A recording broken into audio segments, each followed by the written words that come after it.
ॐ सहना भवतु सहनौ भुनक्तु सह वीर्यं करवावहै तेजस्विनावधीतमस्तु मा विद्विषावहै। ॐ शान्ति शान्ति शान्तिः। सांख्य दर्शन तृतीय अध्याय सूत्र संख्या 30 से आज हम आगे पढ़ेंगे। सूत्र संख्या 30 में कहा गया रागोपहतेर ध्यानम, रागः उपहति ध्यानम। सूत्रार्थ में कहा कि भौतिक वस्तुओं में राग का उपशम हो जाना ध्यान है। ध्यान का मतलब क्या है? ध्यान का अर्थ है समाधि, योगः समाधि। तो यहाँ जो ध्यान शब्द का प्रयोग हुआ है वहाँ से समाधि को भी समझना चाहिए। पूर्व पक्षी ने कहा था ठीक है, मान लेते हैं भाई, ये जो यम नियम है, अष्टांग योग हैं, ये मुक्ति में साधक हैं, तो बताओ वो कार्य कैसे करें, ध्यान कैसे लगाएं। तो सूत्रकार ने कहा कि राग उपहतेर ध्यानम, जो संसार के पदार्थ में व्यक्ति फंसा रहे, आसक्त बना रहे, तो उसका ध्यान नहीं लगेगा। यदि उसकी इंद्रिय भोगों में रुचि बनी रहेगी तब उसका ध्यान नहीं लगेगा। यदि ध्यान लगाना है तो क्या करना पड़ेगा? एक तो इंद्रिय जो विषय भोगों में लगी हुई है उसको रोकना है। दूसरा, सांसारिक जो पदार्थ हैं उनमें फंसना नहीं है। ये दो काम करने हैं। फिर क्या होगा? जब आपका उपशम हो जाएगा, आपके राग का विनाश हो जाएगा, जब आपका राग हट जाएगा, आपकी भोगों से रुचि समाप्त हो जाएगी, भोगों से आप निवृत्ति को प्राप्त हो जाएंगे, तब क्या स्थिति होगी? तब ध्यान वाली स्थिति निर्मित होगी। यानी ये बात समझ लीजिए कि यदि हम ध्यान करना चाहते हैं तो वस्तु और विषय की वासना ध्यान नहीं लगने देगी, क्योंकि मन उससे चंचल बना रहेगा, मन स्थिर होगा नहीं। ध्यान करने के लिए बैठेंगे तो दुनियादारी बुद्धि में आएगी। कई स्थानों पर व्याख्यान के लिए जाना होता है। आप लोग भी शंका समाधान के सत्र में सुनते होंगे औरों से, कभी आप भी अपनी बात कहते होंगे। जी, शास्त्रकार तो कहते हैं कि भगवान का ध्यान करना चाहिए, भजन करना चाहिए, पर आंख बंद करते हैं तो ज्वालामुखी से फूटते हैं। ज्वालामुखी से क्यों फूटते हैं? बोले घबराहट होती है। घबराहट होती है, 2 मिनट भी आंख बंद नहीं कर पाते हैं। वो इसलिए घबराहट है, इसलिए आंख बंद नहीं कर पाते क्योंकि आंख खोल करके कोई शांति वाला कार्य किया नहीं। जितने सारे कार्य किए वो सब अशांति वाले थे।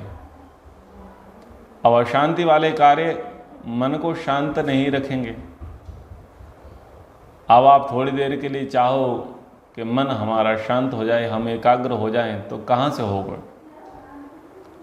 जिस कार्य का आपने सर्वाधिक अभ्यास किया हो वो कार्य फिर यंत्रवत होने लगता है। 23 घंटे हमने मन को चंचल बनाया, संसार के विषय वासना में फंसे रहे, भोगों के प्रति आसक्ति बनी रही, इंद्रियों को स्वच्छंद छोड़ा, यही काम किया 23 घंटे। अब 1 घंटे हम चाहते हैं कि इंद्रियां वश में हो जाएं। मन की चंचलता समाप्त हो जावे, संभव नहीं है। ये तो बहुत बड़ी बात है। एक बहुत छोटी बात बोलता हूँ, यदि किसी व्यक्ति का ऐसा अभ्यास है कि भोजन करते समय वो टीवी देखे, तो वो प्रयास कर ले, कहीं सत्संग में सुन ले, स्वाध्याय कर ले, किसी से उपदेश सुन ले, क्या सुन ले कि भोजन एकाग्र होकर के करना चाहिए। अब वो व्यक्ति सामने टीवी है, पास में रिमोट है, स्विच भी ऑन है और थाली लगी हुई है। अब वो टीवी बंद करके देखे,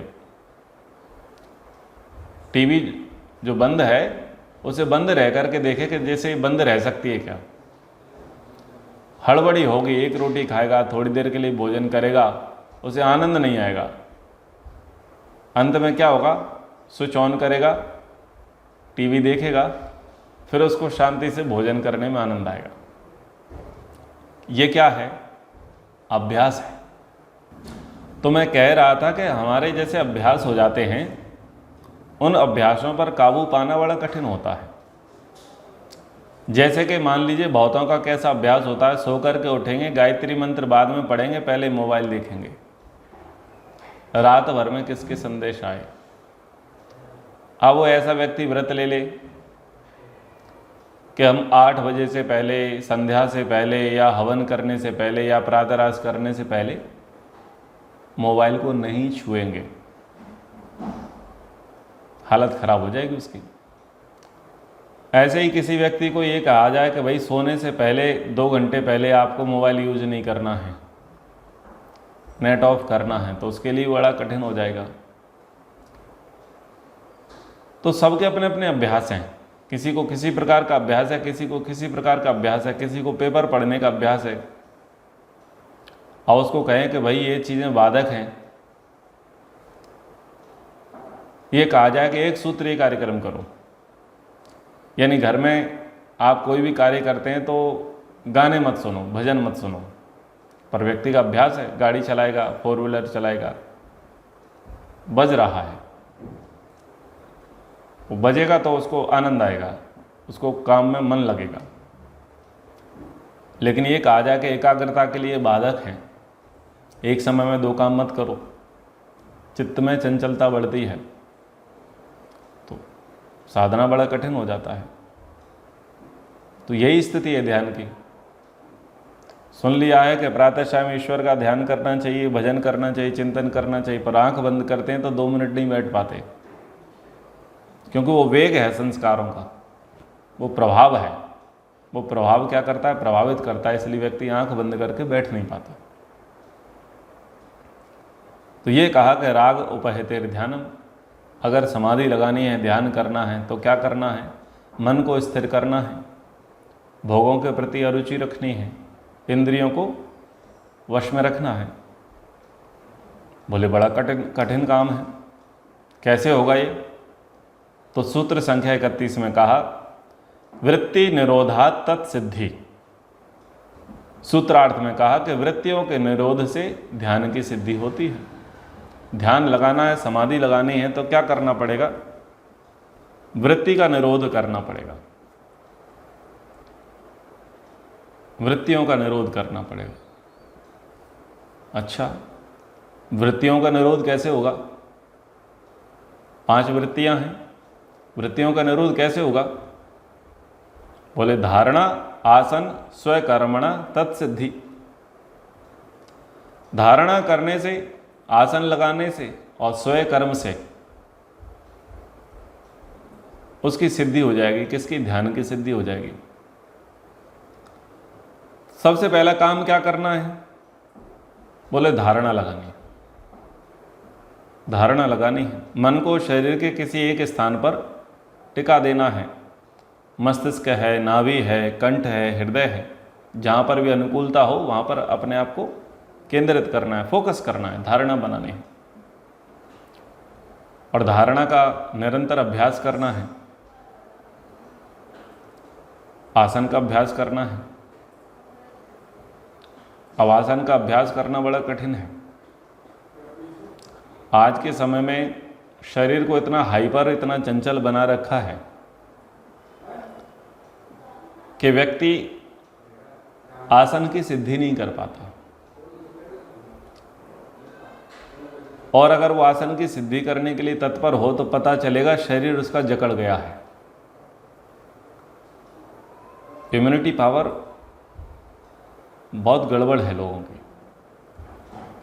एसी में रहते हैं, फ्लेक्सिबल बॉडी है नहीं, व्यायाम ज़्यादा करते नहीं हैं, खान पान ठीक है नहीं, तो अगर हिलते डुलते रहेंगे तो शरीर हिलता डुलता रहेगा, फ्लेक्सिबिलिटी बनी रहेगी। और अगर एक जगह बैठ गए तो पता चला जकड़ गए हैं, स्टिफनेस हो गई है। ये भी परेशानियां हैं, ये भी परेशानियां हैं। अब आसन के लिए क्या करें? आसन के लिए छोटे छोटे काम करके देखें कि जैसे पढ़ रहे हैं तो पढ़ते समय पढ़ाई पर फोकस करें, लेकिन अन्य प्रकार के कामों पर फोकस ना करें।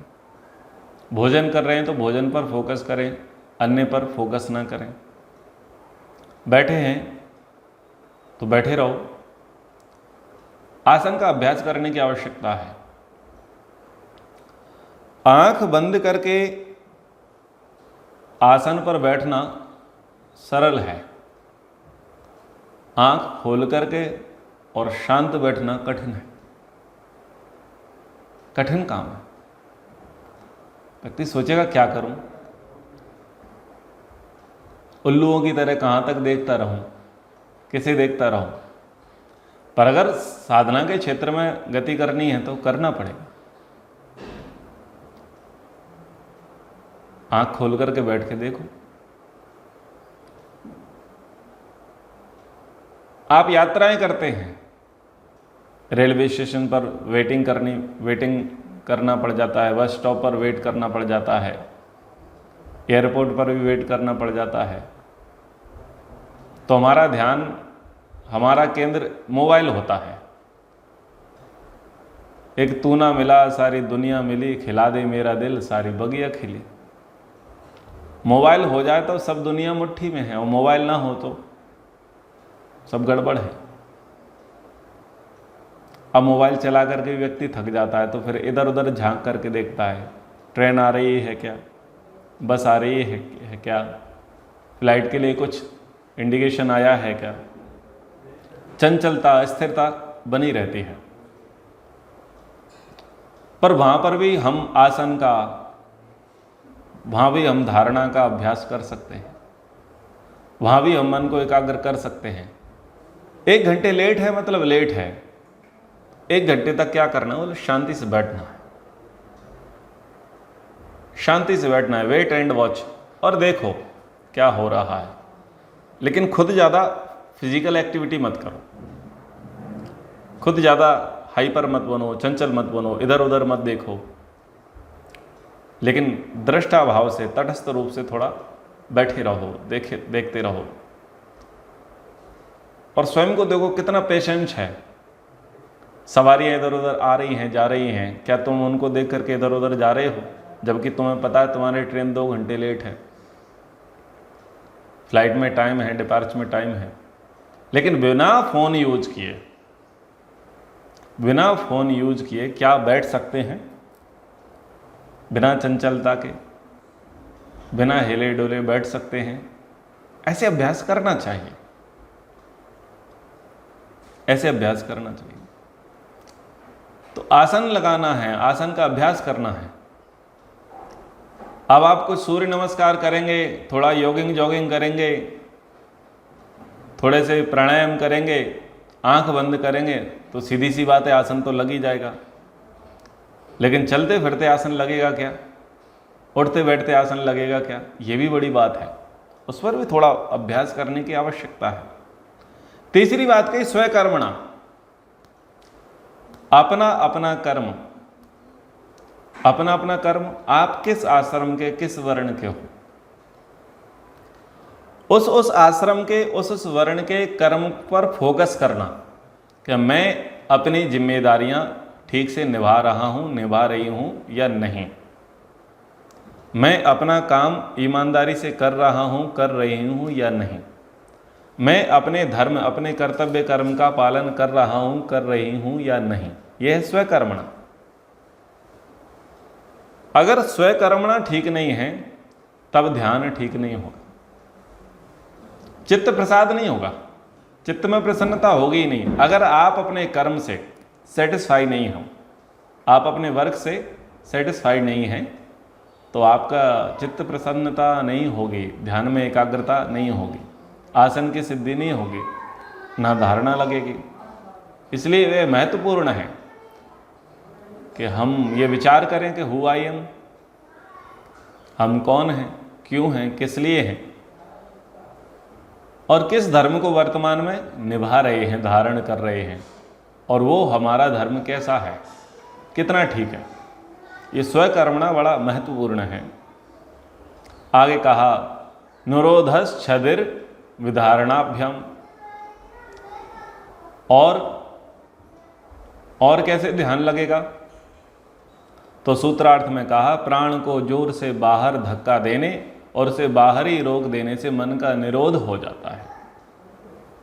आपको प्राणायाम भी करना पड़ेगा मन की एकाग्रता के लिए, वृत्ति निरोध के लिए।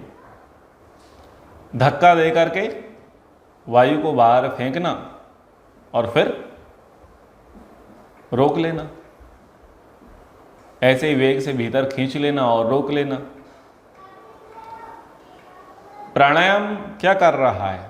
प्राणायाम इंद्रियों को कंट्रोल करता है।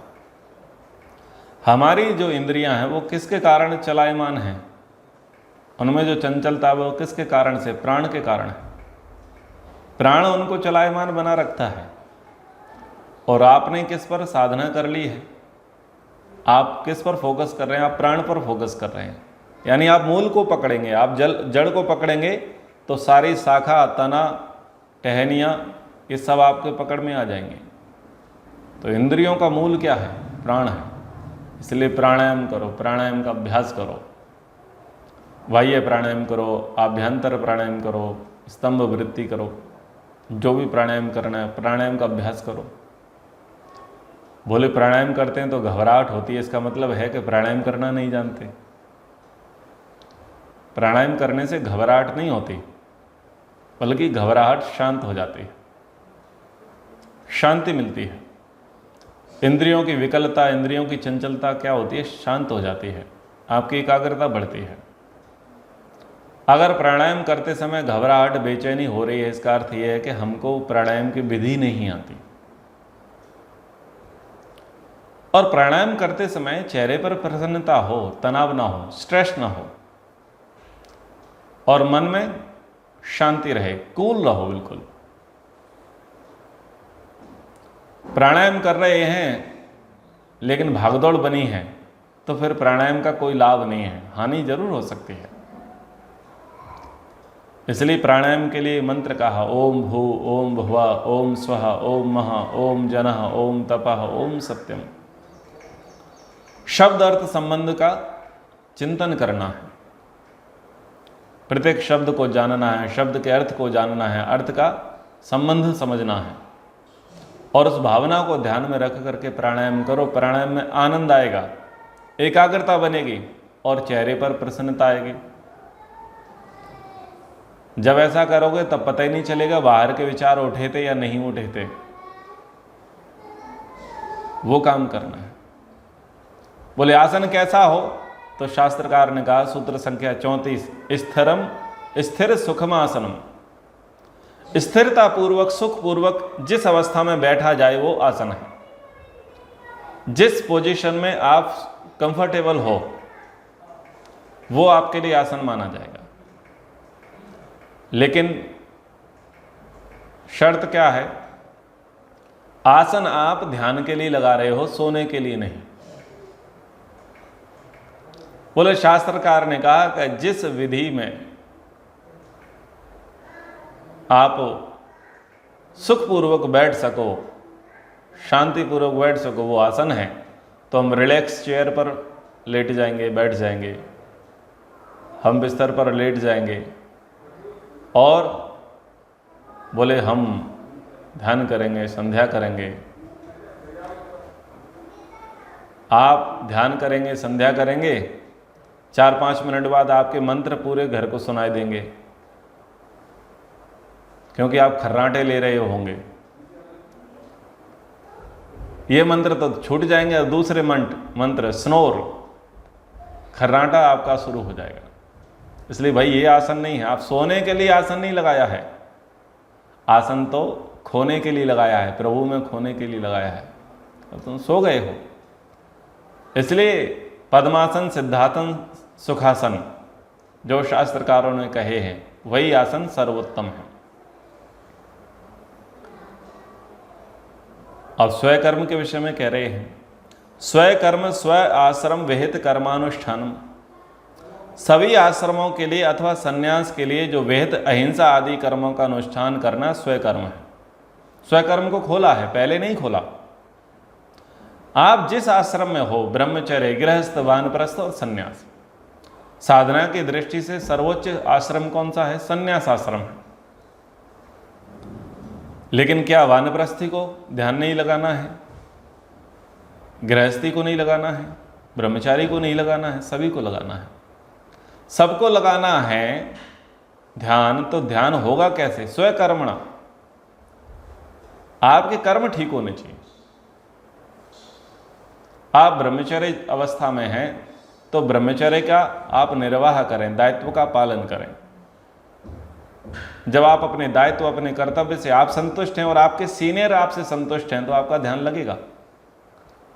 आप गृहस्थ में हैं, गृहस्थ में जो भी पद आपका है, पति का है, पत्नी का है, पुत्र का है, पुत्री का है, माता पिता, जो भी पद है, उस पद से आप सेटिस्फाइड हैं और आपसे जो सीनियर हैं, वरिष्ठ जन हैं, वो भी आपके काम से प्रसन्न हैं और आपका जो कार्य है वो कैसा है? वेदोक्त है, धर्मानुकूल है। तो फिर क्या होगा? आपका ध्यान में मन लगेगा। ऐसे आप वानप्रस्थी हैं, ऐसे आप सन्यासी हैं। तो जो वेदोक्त सबके लिए कर्म कहे, आदेश कहे, उपदेश कहे, उनको अगर हम फॉलो करते हैं ठीक ठीक से तो हमारा ध्यान लगेगा। और अगर हमने ठीक से फॉलो नहीं किया है, ध्यान तो छोड़ो, नींद भी ठीक से नहीं आएगी। ध्यान तो बड़ी बात है। कई लोगों के कर्म इतने खराब होते हैं और सो नहीं पाते हैं, उनका चिंतन खराब है, उनकी दिनचर्या खराब है, उनकी विचार शैली, उनकी कर्म शैली खराब है। इसके कारण से क्या है? नींद तक नहीं आती है। तो जिनको ठीक से नींद नहीं आ सकती उनका ध्यान तो कभी नहीं लग सकता। तो यदि आगे भविष्य में ध्यान लगाना है तो पहले नींद लगाना सीखो, शांति से सुखपूर्वक सोना सीखो, निश्चिंत होकर के सोना सीखो। ये भी अपने आप में बड़ी कला है। स्वास्थ्य के 3 आधार: आहार, निद्रा और ब्रह्मचर्य। आहार समय पर लो, समुचित आहार लो, संतुलित पौष्टिक भोजन लो, ये आहार मुख्य है।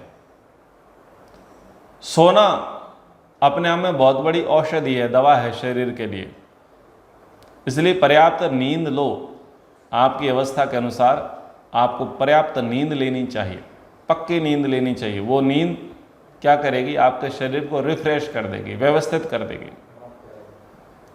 और ब्रह्मचर्य, जिस आश्रम में आप हो उस आश्रम के अनुसार आपको अपने ब्रह्मचर्य व्रत का पालन करना चाहिए। तो स्वयं कर्म स्वयं आश्रम विहित कर्मानुष्ठानम। आपका जो कर्म है, आपका जो आश्रम है, उसका जो कर्म अनुष्ठान है, जो विहित है, जो करने योग्य है, उसको आप ईमानदारी से, जिम्मेदारी से करो। आपको ध्यान में क्या मिलेगा? आपको ध्यान में सहयोग प्राप्त होगा। बोले ये सारी चीज़ें कैसे होंगी? तो कहा वैराग्याद अभ्यासात च। जैसे पूर्व में कहा अभ्यास वैराग्याभ्याम तन्निरोधः। आसन लगाने के लिए, धारणा लगाने के लिए, प्राणायाम करने के लिए, वृत्ति निरोध के लिए, मन की एकाग्रता के लिए, अपने कर्मों को सुधारने के लिए, इन सब के लिए एक सूत्र, वैराग्य और अभ्यास। वैराग्य और अभ्यास की आवश्यकता है। बिना अभ्यास और वैराग्य के वृत्ति निरोध नहीं होगा। विचारों का रुकना, चंचलता, अशांति, दुख, तनाव, ये सब दूर नहीं हो सकते। तो वृत्ति निरोध से वैराग्य होगा। और वैराग्य दो प्रकार का होता है, एक पर वैराग्य है, दूसरा अपर वैराग्य है। विषयों में दोष का दर्शन करना, यदि हम इंद्रियों के भोगों में ही पड़े रहें तो उसके हमें क्या क्या परिणाम, नुकसान भोगने पड़ेंगे, उनका विचार करने, चिंतन करने से अपर वैराग्य होता है। और पर वैराग्य में क्या है? पर वैराग्य में ज्ञान का स्तर ऊंचा हो जाता है, विषयों में दोष दिखता है और ईश्वर में रुचि बढ़ती है। तो ये दोनों महत्वपूर्ण है वैराग्य के अंतर्गत। तो ये जो वृत्ति निरोध है, वृत्ति निरोध के विषय में बता करके अब विपर्य उल्टा विपरीत, उसके विषय में कह रहे हैं विपर्य भेदा पंच, कि ये सब वृत्ति निरोध क्यों नहीं हो पाता, ये अभ्यास और वैराग्य क्यों सिद्ध नहीं हो पाते। बोले विपर्य के कारण। विपर्य क्या? बोले मिथ्या ज्ञान, उल्टी सोच। अगर आपकी सोच उल्टी है, आपकी थिंकिंग उल्टी है, आपके काम उल्टे हैं, तो आपकी वृत्तियों का निरोध नहीं होगा। स्वकर्मणा, अपने अपने आश्रम के विषय में उल्टी सोच है, ब्रह्मचर्य, गृहस्थ, वानप्रस्थ, संन्यास के विषय में आपकी उल्टी सोच है, आपके काम उल्टे हैं, आपके विचार उल्टे हैं, तो वृत्ति निरोध नहीं होगा। आसन के विषय में, धारणा के विषय में, ध्यान के विषय में, प्राणायाम के विषय में आपकी सोच उल्टी है, आपके काम उल्टे हैं, आपके व्यवहार उल्टे हैं, तो उनकी सिद्धि नहीं होगी। बोले व्यक्ति की ये बुद्धि उल्टी हो कैसे जाती है, उसके अंदर ये मिथ्या ज्ञान आ कैसे जाता है, जिसको अविद्या कहते हैं, वो आ कैसे जाती है। बोले ये सब होता है अशक्ति के कारण। अशक्ति? बोले अशक्ति क्या होती है?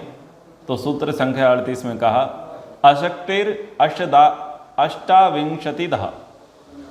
ये जो अशक्ति है, ये जो कमजोरियां हैं, ये कमजोरियां अशक्ति यानी शक्ति ना होना, ये कमजोरियां व्यक्ति की 28 प्रकार की हैं। बोले 28 प्रकार की कमजोरी? 11 प्रकार की कमजोरियां तो इंद्रियों की होगी, 5 ज्ञानेंद्रियां, 5 कर्मेंद्रिय और मन, ये 11 प्रकार की इनकी कमजोरियां हो गई। बोले शेष? तो बोले तुष्टिर्नवधा। ये जो 28 प्रकार की कमजोरियां हैं मनुष्य के अंदर, जो अशक्ति है, उसका कारण क्या? बोले तुष्टि है। तुष्टि यानी संतुष्टि, मान लेना हम तो ऐसे ही हैं, यही ठीक है, इति सिद्धम, यही सत्य है, यानी संतोषी हो जाना। शास्त्र में संतोष होना अच्छी बात कही है, पर यहां पर संतोष जिस विषय में कह रहे हैं वो गलत अर्थों में है। रुक जाना, व्यक्ति प्रोग्रेसिव ना हो, बोले नहीं हमने इतना प्राप्त कर लिया, आगे नहीं प्राप्त करना, इतना पुरुषार्थ कर लिया, आगे नहीं करना, इतना पढ़ लिया, आगे नहीं पढ़ना, इतनी साधना कर ली, आगे नहीं करनी, इतना दान दे दिया, आगे नहीं देना, इतना परोपकार कर लिया, आगे नहीं देना, और ये मान लेना कि नहीं हम तो बहुत कुछ हैं। जबकि साधना का मार्ग ऐसा है कि रोज कुआं खोदो, रोज पानी पियो। ऐसा नहीं है कि आपने एक दिन कुआं खोदा और महीने भर पानी पी लोगे, ऐसा नहीं है। तो ये जो रुक जाना है, ये है तुष्टि। तुष्टि यानी संतुष्टि, मान लेना। हालांकि इनको आगे व्याख्यात करेंगे, तुष्टि क्या है, अशक्ति क्या है, आगे व्याख्यात करेंगे। तो बोले इन तुष्टियों का कारण क्या है? तो तुष्टियों का कारण बताया, तुष्टिर्नवधा, तुष्टि 9 प्रकार की हैं। इन तुष्टियों का कारण क्या है? बोले संतुष्टि, सिद्धि। तो सूत्र संख्या 40 सिद्धिर अष्टधा, ये सिद्धियां 8 प्रकार की हैं।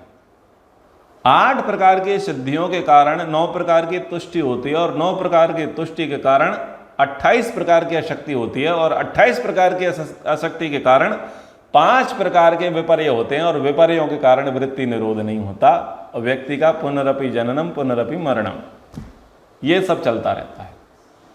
तो बहुत अच्छा ये विपर्य, अशक्तियाँ, तुष्टियाँ, सिद्धियाँ बहुत अच्छी हैं और पढ़ने के योग्य हैं, समझने के योग्य हैं। ये है आईना। जो बिगिनर है, आरंभिक व्यक्ति है, उसको भी आईना दिखाएगा, और जो बहुत ऊंचे पद पर पहुंच गए हैं साधना के मार्ग में, उनको भी ये आईना दिखाएगा। आगे हम इनको पढ़ेंगे। समय के अनुसार कक्षा को अब यहाँ पर विराम करते हैं। ओ